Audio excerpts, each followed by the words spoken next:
Queen Elizabeth II made thousands of decisions across 70 years on the throne. Most of them were the quiet, procedural kind that never reached the public record. Approvals and instructions and preferences that shaped the institution without anyone outside a small circle ever knowing they had been made. But some decisions were different. Some carried the weight of a mother deciding something about a daughter, a sovereign deciding something about a family member who was also a subject, a woman navigating the space between what the institution required and what the people inside it actually needed. The decision Elizabeth made about Anne, Princess Royal, belongs to that second category. It was not announced. It was not the subject of a press release or a formal ceremony. But it shaped Anne's life, shaped her position within the family, and in ways that are still visible today, it shapes the monarchy that Charles is now trying to lead. To understand what Elizabeth decided and why it matters, you need to understand first what Anne was inside that family. Not the public version, the one the press built and rebuilt across decades, the unfashionable one, the horsewoman, the no-nonsense one who told a reporter to naff off and became more popular for it than she might have been otherwise. The real version, the one that lived inside the palace walls and carried the particular weight of being the only daughter in a family whose emotional grammar was, by most accounts, quite limited. Elizabeth and Philip had 4 children. Charles was the heir, shaped by that fact from birth, the subject of a kind of parental attention that was less affection and more installation. Andrew was the favorite, at least in Philip's estimation, the boy who got more warmth than the protocol of the situation usually allowed. Edward was the youngest, finding his way through the longest shadow. And Anne was somewhere in the middle of all of it. Not the heir, not the favorite, not the youngest finding his feet. She was the daughter, and in that particular family, in that particular era, that was a position with its own specific qualities. She appears to have responded to that position by becoming extraordinarily self-sufficient. People who knew her as a child described someone who was physically fearless in a way that occasionally alarmed those around her, who was direct in conversation to a degree that the court environment found bracing, and who early on developed the quality that has defined her public life ever since, a genuine indifference to what other people thought of her, or at least a very convincing performance of that indifference. Whether it was a natural temperament or a coping strategy or some combination of the two, no one on the outside can fully say. What is clear is that it served her well in a family and an institution where sensitivity to public opinion was expected and personal authenticity was not always the priority. Elizabeth watched all of this as she watched everything with attention that was sometimes hard to read because she kept her own counsel so completely. The relationship between Elizabeth and Anne has been described by people who knew them both as the closest in some ways of her 4 children. Not always the warmest in the sentimental sense, but the most mutually comprehensible. They were, in some basic way, similar. Practical, duty-focused, not prone to the kind of emotional elaboration that was more characteristic of Charles, comfortable with action rather than reflection, at ease in outdoor settings and with animals in a way that cut through the formal layers of their lives and gave them something real to share. The relationship between a mother and a daughter who resemble each other is rarely simple, and there is no reason to suppose this one was. But those who observed it from close range tended to note that Elizabeth trusted Anne in a particular way, trusted her judgment and her discretion and her capacity for the kind of unglamorous, persistent work that the monarchy depends on but doesn't always celebrate. It was within that context of trust and resemblance and the complicated emotional arithmetic of their family that Elizabeth made the decision that this story is about.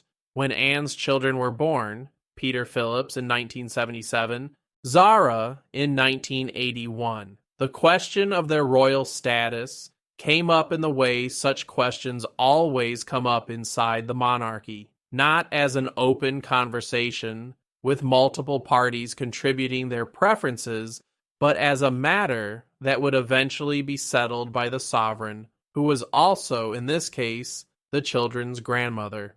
The default position, based on precedent and the existing letters patent that govern who holds royal titles, was that the children of a princess would not automatically receive titles of their own, but there was precedent for the sovereign to intervene, to issue or adjust letters patent and change that outcome. This had happened before. It would happen again, as it did decades later when the children of the Earl of Wessex were under discussion. Elizabeth chose not to. She did not grant titles to Peter and Zara. She did not intervene to change the default. Peter Phillips grew up as a private citizen and has remained one. Zara Tyndall, as she is now, competed in the Olympics, married a rugby player, lives a life that is genuinely not inside the formal machinery of the monarchy in the way that most people with royal grandparents would be if they wanted that status. The decision, as best as can be established from the public record, and from what Anne herself has indicated in interviews over the years, was one that Anne was consulted about and that she agreed with. Anne has spoken publicly about this, though with her characteristic economy of words. The consistent message across different interviews at different points in her life has been that she believed it was the right choice for her children, that it gave them the freedom to live lives that were genuinely their own, rather than defined by an institutional role they had not chosen, and that carried significant personal cost alongside whatever privileges it might confer. She has framed it as a practical decision rather than an ideological one, not a statement about the monarchy or about royal titles in general, but a considered judgment about what was right for her specific children in their specific circumstances. What Elizabeth's role in that decision actually was, in the sense of how much she drove it versus how much she simply agreed with what Anne proposed, is not something that can be stated with certainty from outside the family. What can be said is that it required the sovereign's consent, that the sovereign gave it, and that in doing so, Elizabeth made a choice about how the monarchy would relate to the next generation of Anne's family that has had lasting consequences. The consequences are visible today in ways that go beyond the simple fact of Peter and Zara's private lives. They are visible in the way the monarchy has continued to wrestle with questions about who exactly belongs to the institution in a formal, publicly funded sense, and who does not. They are visible in the debates that surrounded the question of Harry and Meghan's children's titles, debates that got extremely public and extremely unpleasant, and that sit in some historical relationship to earlier decisions about when royal titles are and are not appropriate. They are visible in the ongoing conversation about what a slimmer monarchy actually means in practice, a conversation that Charles has been having publicly for many years, and that is now, as king, his to turn from aspiration to policy. The particular significance of the decision about Anne's children is not that it was the only time the monarchy navigated this question. It is that it established, in a quiet and practical way, that the institution was capable of choosing restraint in this area when the right people were willing to choose it. Peter and Zara were not stripped of anything. They were never given titles in the first place, and the absence was not experienced, as far as can be observed, as a deprivation.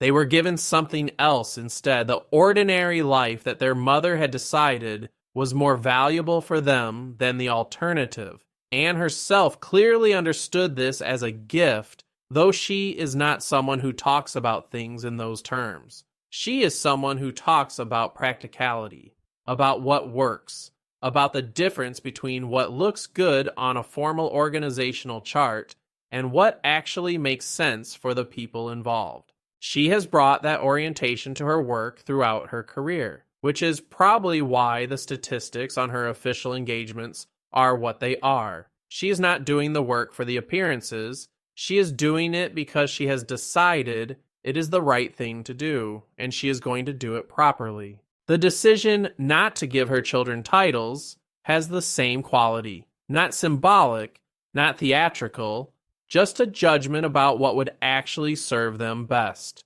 The question of what it cost Anne personally is one that she has not addressed directly in any interview that is part of the public record, and it would be wrong to invent an answer. What can be observed is that her children have had lives that she appears to take genuine satisfaction in, and that neither Peter nor Zara has given any public indication of resentment about the choice. Zara has spoken warmly in several interviews over the years about her ability to live a normal life, to go to school without protection officers, to have friends who related to her as a person rather than a title, to compete in sport and be judged on her actual performance.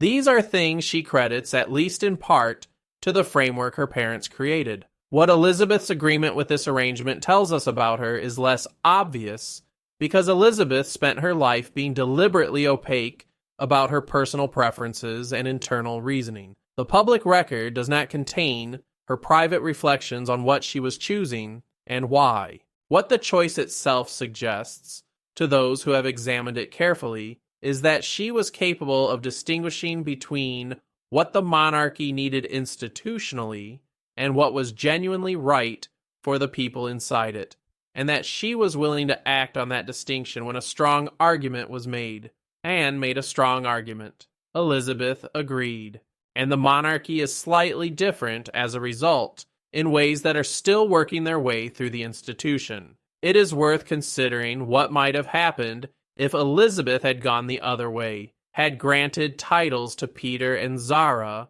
in the way that titles have been granted to other grandchildren in different circumstances. It is speculative by definition, but not entirely uninstructive. Zara would have been a princess rather than a competitor, an eventual Olympian in the way that she was. The scrutiny that comes with a royal title would have applied to both children from birth. The protective layer of apparent ordinariness that allowed them to build their own identities would not have existed in the same way. None of this means their lives would necessarily have been worse, but they would have been different, and the differences would have been significant. The path that was actually chosen allowed two people who are royal grandchildren to exist in the world as something other than permanent institutional symbols, and both of them appear to have found that workable. The resonance with what Charles is now trying to do is direct, and is not really coincidental. Charles has spoken,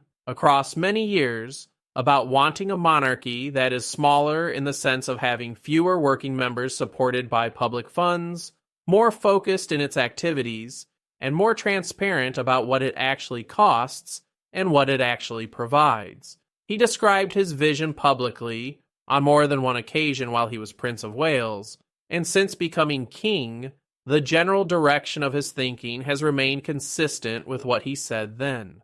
The decision his mother and sister made about Anne's children in the late 1970s and early 1980s is an early precedent for exactly the kind of thinking he is now trying to apply at a larger scale. It showed that the family could choose not to extend the formal royal apparatus to a new generation when the people most directly involved did not want that extension, and that the result could be, by any observable measure, fine. The complication, of course, is that not all situations are alike, and the choice to stay outside the formal structure has to be genuinely available as a choice rather than experienced as an exclusion. The difference between Anne choosing a private life for her children from a position of genuine royal standing and with Elizabeth's full support, and the much more contested stories that have emerged from other branches of the family in other circumstances,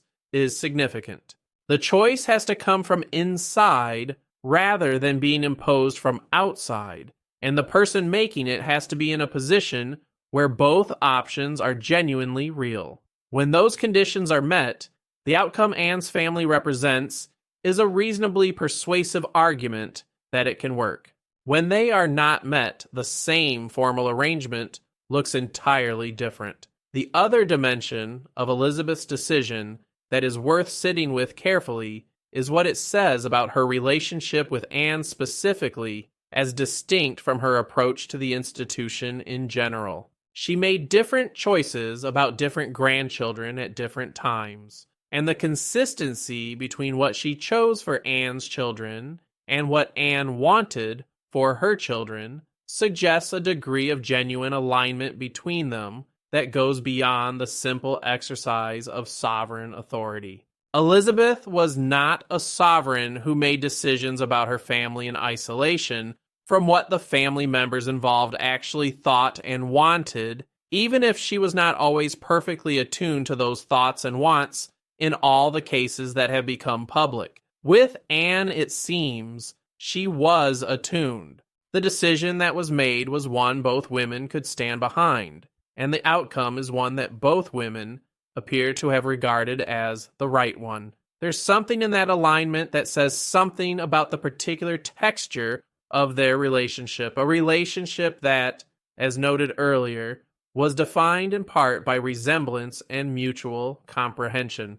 Elizabeth and Anne understood each other in a way that was not always about warmth, as the word is usually understood, but about recognition. Elizabeth recognized in Anne someone who was going to do the work regardless of whether the system was set up perfectly for her, someone who was not going to ask for more than she needed and was not going to make a fuss about what she lacked, someone who was going to take a practical problem and find a practical solution rather than require the institution to restructure itself to accommodate her preferences. That recognition is in the decision.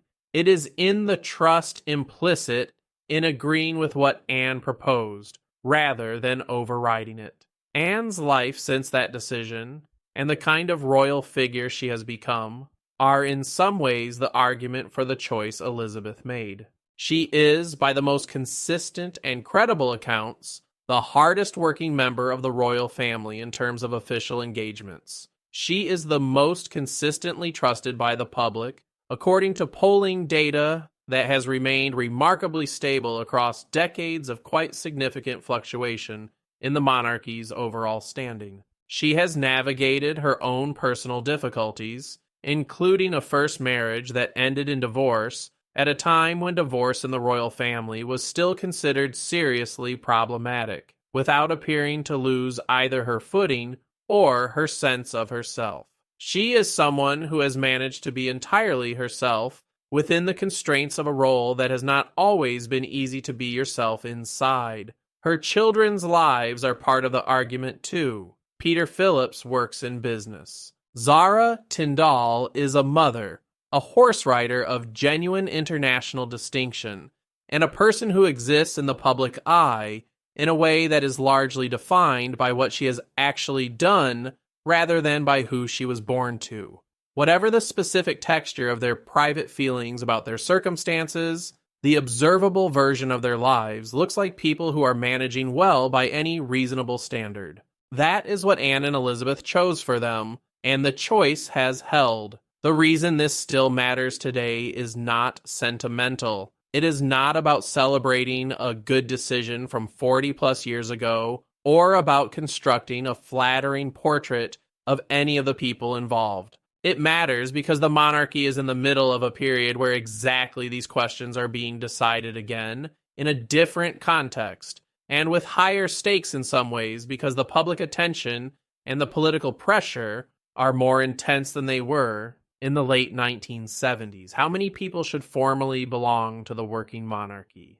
How should the royal family distinguish between those who are part of the institution in an official, publicly funded sense and those who are family members living their own lives? How do you make those distinctions in ways that are genuinely voluntary, that reflect what the individuals involved actually want, and that do not reproduce the bitterness and public acrimony that has come from situations where the distinctions felt more like exclusion than choice? These are the questions Charles is navigating now, and they are hard. The template that Anne and Elizabeth created together is not a perfect answer to all of them, because no single historical decision provides a perfect answer to questions that are essentially new in each generation, but it is a usable piece of evidence. It shows what one version of a thoughtful, voluntary decision to stand outside the formal structure actually looked like for the people involved, and what the consequences were over time. That evidence is not nothing. In a conversation that can tend toward the abstract, toward rhetoric about what a modern monarchy should look like in principle, the specific story of Peter and Zara and what their lives have actually been is a concrete data point worth taking seriously. It also matters because of what it says about Elizabeth in a period when her reign is being assessed and reassessed in the light of her death. The stories about her that have attracted the most attention since September 2022, when she died after 70 years on the throne, have tended to be either the large institutional stories about her role in history, or the smaller, more personal stories about her relationships with the people closest to her. The decision she made about Anne's children is one of the smaller ones, but it is a genuinely revealing one. It shows a sovereign who was capable of listening to a daughter, of recognizing what that daughter was asking for and why, and of using the authority she had to support a choice that was not about making the institution look good or managing public relations, but simply about doing right by two people who were too young to have any say in the matter themselves. That is the kind of decision that does not make it into official histories or formal commemorations. It is too personal, too specific, too quiet. But in the texture of a life and a relationship and a family, it is exactly the kind of decision that actually tells you something about who someone was. Elizabeth made a lot of decisions. This one says something she would probably not have wanted to say directly, that when it came to her daughter and her grandchildren, she trusted Anne's judgment more than she trusted the default of the institution. That is worth knowing. For Anne, now in her 70s and still working at the pace that has characterized her entire public life, the decision is long past being a decision. It is simply the shape of her family. Her children are the people they are. Her relationship with her grandchildren happens on terms that are quite different from the terms on which her mother's grandchildren related to her. None of it looks, from the outside, like something she carries with any visible regret. What she carries instead is the thing she has always carried, the work itself, the plain and persistent obligation to do the job as well as it can be done, with or without the recognition it might warrant, because that is what she decided. A very long time ago, it meant to be who she is inside this institution. Elizabeth saw that in her, agreed with it, and made a decision that protected the possibility of it. The decision still matters because the person it was made for is still here, still making the case by example that the choice was the right one. Some things in the monarchy get decided in public, with all the weight of ceremony and announcement, and some get decided quietly between two women who understood each other in a room where the rest of the world was not present.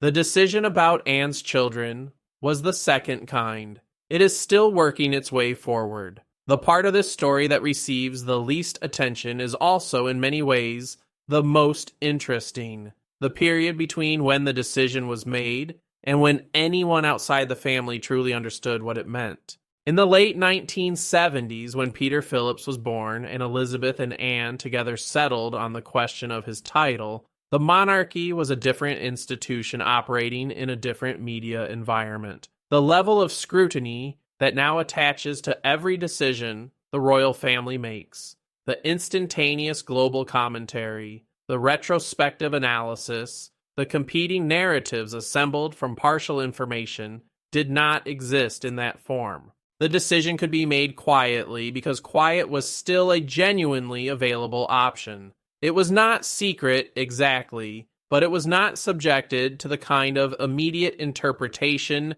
and counter-interpretation that would accompany an equivalent decision today. That difference in context matters for understanding both the decision itself and its ongoing relevance. The fact that Elizabeth and Anne could make this choice in a relatively contained way meant that it could be made on its merits, on the basis of what was right for the specific people involved, without the full weight of public opinion and political commentary bearing down on the process before it was complete. Today, any equivalent decision carries all of that weight from the moment it becomes publicly known, which is usually very early.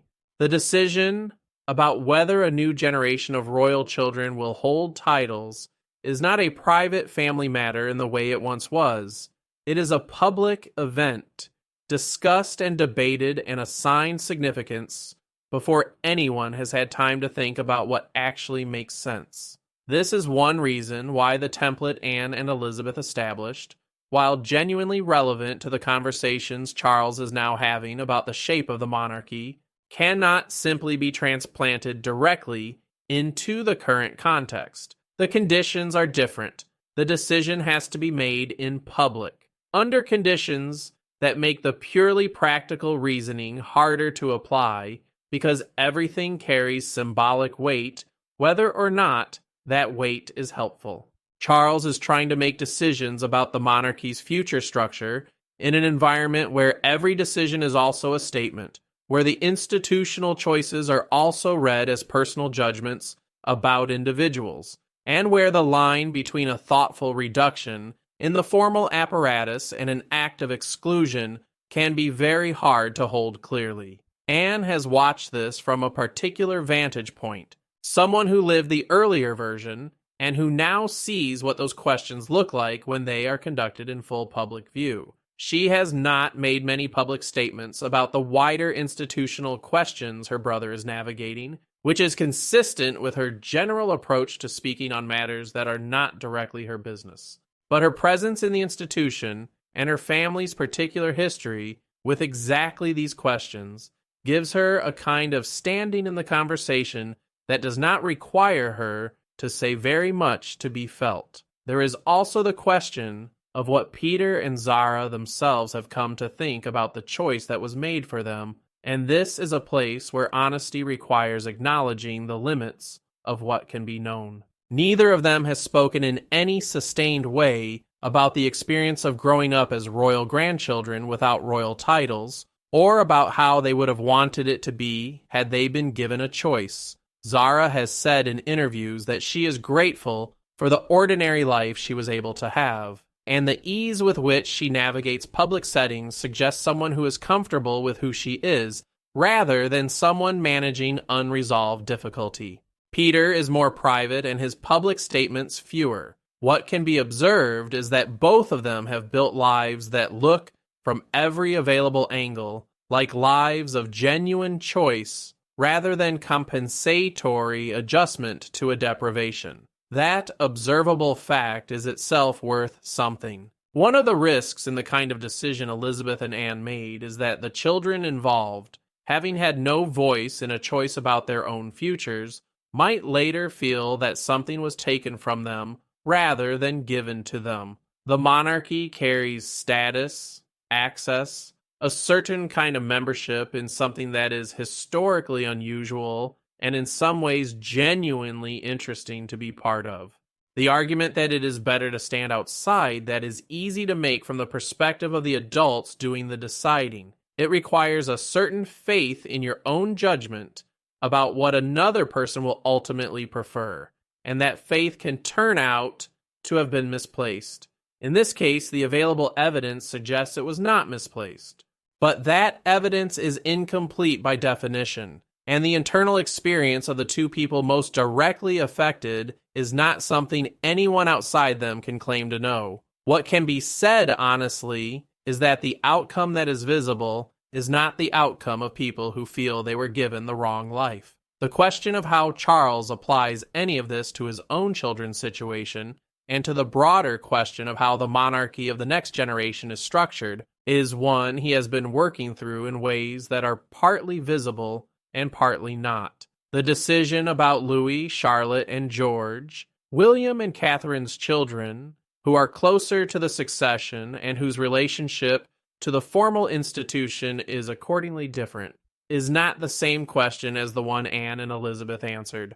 But the question of how the wider family, Those who are more distant from the line of succession and whose connection to the working monarchy is more tenuous, is organized and funded and defined, is very much alive. Charles has indicated publicly, at various points across his years as Prince of Wales, that he believed the monarchy needed to become smaller and more focused. Since becoming king, he has not reversed that position, and the practical reality of his situation, his health, the ongoing need to manage the institution's relationship with public opinion on questions of cost and relevance, the absence from the working monarchy of several people who might otherwise have contributed to its public work, has given that view additional weight. The question is how to execute a reduction in scale in ways that are genuinely voluntary, that do not produce the kind of public acrimony that has accompanied other recent transitions, and that result in a family structure where those who are not part of the formal working monarchy are genuinely at peace with that and not defined by an exclusion they resent. Anne's family is the closest thing the recent history of the monarchy has to a successful version of that outcome. It did not happen without difficulty, and it did not happen all at once, but it happened, and it resulted in people whose position is clear and who appear to be living well within it. That is worth studying carefully, even if it cannot simply be copied. What Elizabeth understood, or came to understand through her agreement with what Anne proposed, is that the monarchy's relationship to its own continuity is not simply a matter of extending formal membership as widely as possible. The assumption that more royals means more support for the institution, that giving every generation the full set of titles and positions and public roles strengthens rather than weakens the crown's standing, is not obviously true and may in practice work the other way. The public's tolerance for funding a large extended family through the mechanisms of the state has limits, and those limits have grown more visible in recent decades. A monarchy that is clear about who is formally inside it and who is family adjacent but living privately is, in this argument, more defensible than one that maintains a large and expensive penumbra of royal membership. Elizabeth chose the former, at least in Anne's case. Charles is trying to choose it more systematically. The decision Elizabeth made is still working its way through the institution because the institution is still working out what it means. It provided one clear instance of a thing being done in a particular way and producing a particular kind of outcome. It did not settle the question for all time, because no single instance settles anything for all time in an institution as concerned with precedent and particular circumstance as the monarchy is. But it gave the family a real example to think with, and the family is thinking with it now, in a context that is more pressured and more public than the context in which the decision was first made. Anne is still here, still working, still direct, still giving the impression of someone who decided long ago what she was going to do and is simply doing it. Her children are adults with children of their own, living the private lives that were chosen for them before they were old enough to choose, and Elizabeth, who made the choice that protected all of that, is gone, leaving behind an institution and a family that are still sorting through what she left them, still finding in old decisions made quietly in private rooms, things that turn out to matter in the present in ways that were not entirely predictable at the time. This is one of those decisions. It was made between two women, a sovereign and her most practically minded daughter, in the late years of the 20th century. It is still being understood.